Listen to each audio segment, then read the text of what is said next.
Hello students, let's solve one question based on the applications of determinants. तो ये system of equations का question है जिसमें हम डिटर्मिनेंट की हेल्प से इसको सॉल्व करेंगे। क्या कंडीशन है कि हमारे पास तीन लीनियर इक्वेशंस हैं, 1 plus alpha x plus beta y plus z is equals to 2, alpha x plus 1 plus beta into y plus z is equals to 3 and alpha x plus beta y plus 2 z is equals to 2।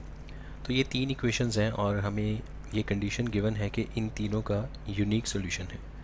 So as you know, जब हम matrix method apply करते हैं जिसमें हम लिखते हैं A X is equals to B, उसमें जो ए मैट्रिक्स बनती है that is a coefficient matrix, जो कोफिशिएंट्स को यूज़ करके बनेगी that is called a coefficient matrix.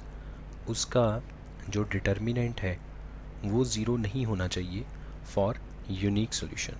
ठीक है, अगर दो तीन वेरिएबल्स वाली दो या तीन इक्वेशंस जिसको हम सिस्टम ऑफ इक्वेशंस बोलते हैं, जब उसको मैट्रिक्स मेथड से सॉल्व करते हैं तो जो ए मैट्रिक्स बनती है जिसको हम कोफिशिएंट मैट्रिक्स बोलते हैं, उसका डिटर्मिनेंट ज़ीरो नहीं होना चाहिए फॉर यूनिक सॉल्यूशन। तो इसमें देखें ज़रा ए मैट्रिक्स क्या बनेगी। हमें सिर्फ कोफिशिएंट्स को पिक करना है। फर्स्ट इक्वेशन में एक्स का कोफिशिएंट है 1 प्लस अल्फ़ा, वाई का कोफिशिएंट बीटा और जेड का कोफिशिएंट है 1। देन सेकंड के लिए x का कोफिशिएंट अल्फ़ा, y का कोफिशिएंट 1 प्लस बीटा और z का कोफिशिएंट 1। देन थर्ड इक्वेशन में अल्फ़ा बीटा 2। डिटर्मिनेंट a, ये हो गया a determinant and this should not be equals to 0। मतलब कि अब हमें डिटर्मिनेंट को सॉल्व करना है किसी तरह से। एक तो ऑप्शन ये है कि आप इसको सीधा एक्सपैंड कर लो किसी भी रो या किसी भी कॉलम के हेल्प से। दूसरा मेथड ये है कि हम इसमें कुछ डिटर्मिनेंट की प्रॉपर्टीज़ को यूज़ कर लेते हैं और डिटर्मिनेंट के अंदर जो टर्म्स लिखी हैं उसको थोड़ा सिंप्लीफाई कर लें। तो हमने क्या किया, फर्स्ट रो को सेकंड में से और फर्स्ट रो को ही थर्ड में से माइनस किया। अब फर्स्ट रो में तो कोई चेंज नहीं आएगा, वो तो सेम ऐसी रहेगी 1 plus alpha beta 1। Second row में चेंज आएगा, अल्फ़ा में से 1 प्लस अल्फ़ा को माइनस किया तो -1। थर्ड रो में भी 1 प्लस अल्फ़ा को उठाया और इसको दोनों में से माइनस करना है ना। सिमिलरली 1 प्लस बीटा में से बीटा निकल गया तो 1 रह गया, बीटा में से बीटा निकल गया तो 0, 1 में से 1 0 और लास्ट पे 1 बचेगा। This should not be equals to 0। ठीक है, अब यहाँ पे हम इसको एक्सपैंड कर सकते हैं। तो हम इसको एक्सपैंड करेंगे, एक्सपैंड बाय कॉलम 3, क्योंकि उसमें एक 0 है, हमें फ़ायदा होगा थोड़ा। तो 1 इंटू रो कॉलम को छोड़ के ये बचता है 0 माइनस -1 दैट मीन्स +1। फिर आगे आएगा 0, फिर आगे आएगा, यहाँ पे बना 1 plus alpha plus beta should not B 0। तो अल्टीमेटली ये बनता है 1 plus alpha plus beta should not B 0, that means alpha plus beta plus 2 should not B 0। ठीक है, ये लास्ट में इक्वेशन बनती है। अब हमें ये देखना है जो हमें ऑप्शंस गिवन है उसमें से अल्फ़ा बीटा की ऐसी कौन सी वैल्यू हम सेलेक्ट करें कि फर्स्ट इक्वेशन जो है वो सेटिस्फाई हो जाए।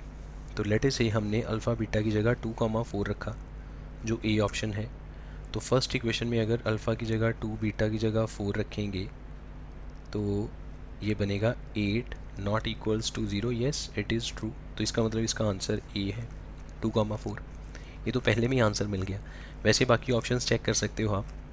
सेकंड ऑप्शन वाली वैल्यू को अगर मैं इसमें पुट करूँगा, अल्फ़ा बीटा की जगह -4, बीटा की जगह 2 और फिर साथ में +2, तो ये तो नॉट इक्वल टू 0 आ जाएगा विच इज़ फॉल्स। इसका मतलब है बी ऑप्शन ने सेटिस्फाई नहीं किया।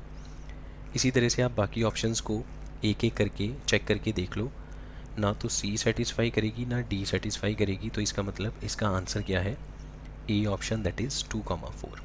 ठीक है, अब इसके बाद एक क्वेश्चन है, this question is based on the derivatives. इसमें फंक्शन का डेरिवेटिव करेंगे। फंक्शन क्या है, y is equals to f of 3x plus 4 plus over 5x plus 6।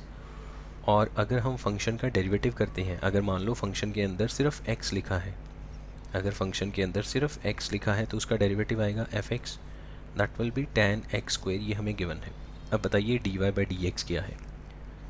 तो सबसे पहले तो हम यहाँ पे y लिख लें, y is equals to f 3x plus 4 over 5x plus 6।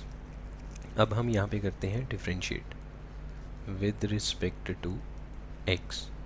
तो y का डेरिवेटिव dy बाई dx जो हमें चाहिए इज इक्वल्स टू, अब राइट साइड में डेरिवेटिव कैसे करेंगे। सबसे पहले f नज़र आया तो f का डेरिवेटिव f डैश, उसके साथ जो भी लिखा है उसको एज इट इज़ लिख दिया। ठीक है, चेन रूल के अकॉर्डिंग सबसे पहले जो फंक्शन नज़र आया उसका डेरिवेटिव इनटू, अब उस फंक्शन के अंदर जो लिखा था उसका डेरिवेटिव। अब फंक्शन के अंदर लिखा हुआ है 3x plus 4 over 5x plus 6। ठीक है ना।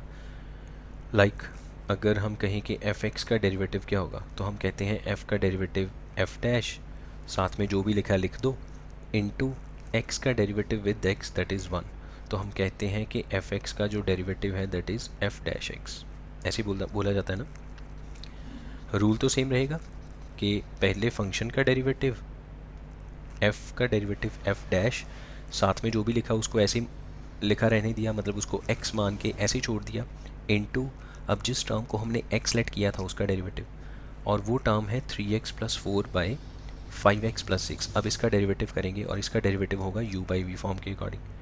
तो u बाई वी फॉर्म के according 5x plus 6 as it is into 3x plus 4 का derivative 3, then minus 3x plus 4 as it is into 5x plus 6 का derivative 5 whole divide by 5x plus 6 का whole square. ठीक है, so this will be f dash 3x plus 4। अच्छा, ये बार बार f dash लिखने की ज़रूरत क्या है, इसको आप सिंप्लीफाई करते हैं तो हमें यहाँ पे देख सकते हो ये f डैश x किसके इक्वल है, tan x स्क्वायर के इक्वल। इसका मतलब f डैश के अंदर जो भी टर्म आएगी वो tan x स्क्वायर बन जाएगी। ठीक है, f डैश के अंदर मान लीजिए अगर f डैश के साथ 5 है तो ये बनेगा tan 5 square according to the given definition of f dash x। तो इसी तरह से f डैश के अंदर क्या आया, 3x plus 4 over 5x plus 6।